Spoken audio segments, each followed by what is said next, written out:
We just read chapter 2, 18 through 23. So let's read, we're still in chapter 2, verse number 21.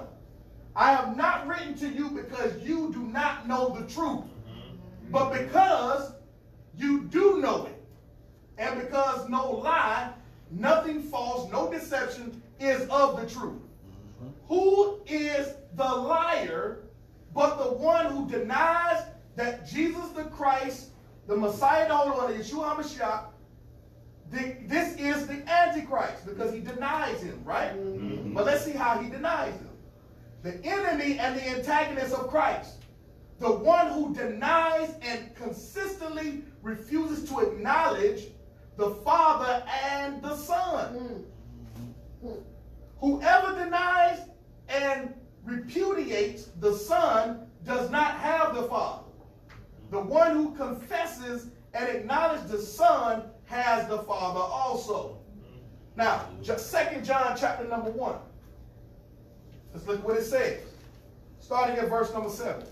For many deceivers, heretics, posing as Christ followers, have gone out into the world. Those who do not acknowledge and confess the coming of Jesus Christ in the flesh. Listen to that. Listen to what he just said.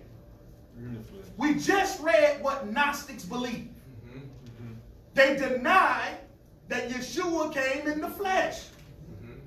So John is writing a letter dealing with people who are into Gnosticism or who's being challenged by the Gnostics. Because the Gnostics at first, they were being held off. The church was pushing them back. But they were relentless. Many of them started posing, coming into the church, posing, I'm an Israelite, man, I want to fellowship here and be amongst you and all this other stuff. And the whole purpose of them coming in is to convert it. Start bringing their ideas. Man, you can't trust Paul. They start dropping them little seeds. And that's what the Gnostics was doing. And they was getting the babes. Because they understood that it wasn't many apostles in those regions. So the person that was discipled had to be solid. That's why I keep telling folks, you don't need to be jumping out here trying to teach. You need to make sure that you work through things. You shouldn't even be teaching the first year. I see people 6 months, they on Facebook trying to teach. And not only that, but your first year, you're trying to emotionally recover. Come on. By the time you get to the second year, you're working through doctrine. The third year, you're working through doctrine. It's not until you get to about your 5th year where you start settling down and you don't listen to everybody and realize everybody contradicting each other. And then you got to come to the truth, and now you got to pray. Because all the other time, ain't nobody teach you, you got to pray. Nobody teach you, you got to fast. Everybody teach you study.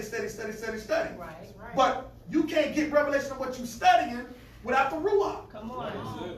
Yes. You can't get it. That's right. But people want to study more than they pray. And then they make the Bible an idol.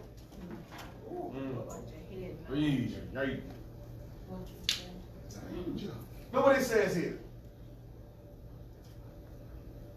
It says, this person, the kind who does this, is a deceiver and the Antichrist. That is the antagonist of Christ. Watch yourselves so that you do not lose what we have accomplished together, but that you may receive a full and perfect reward.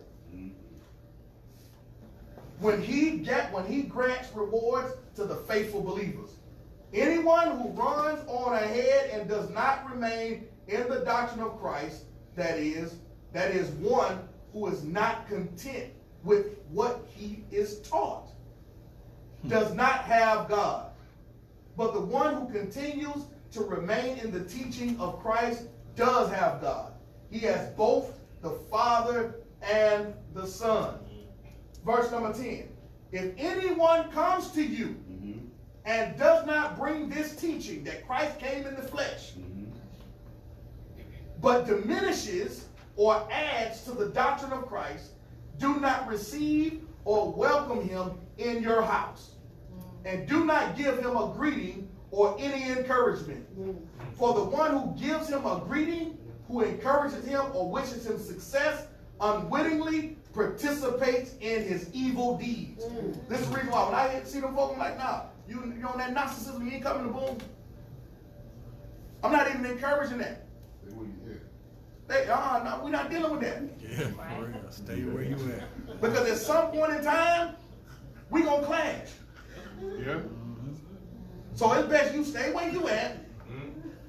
I'm not entertaining that foolishness. I'm not letting. I don't care how much knowledge you got, and I don't care how much beef we may have with the same people.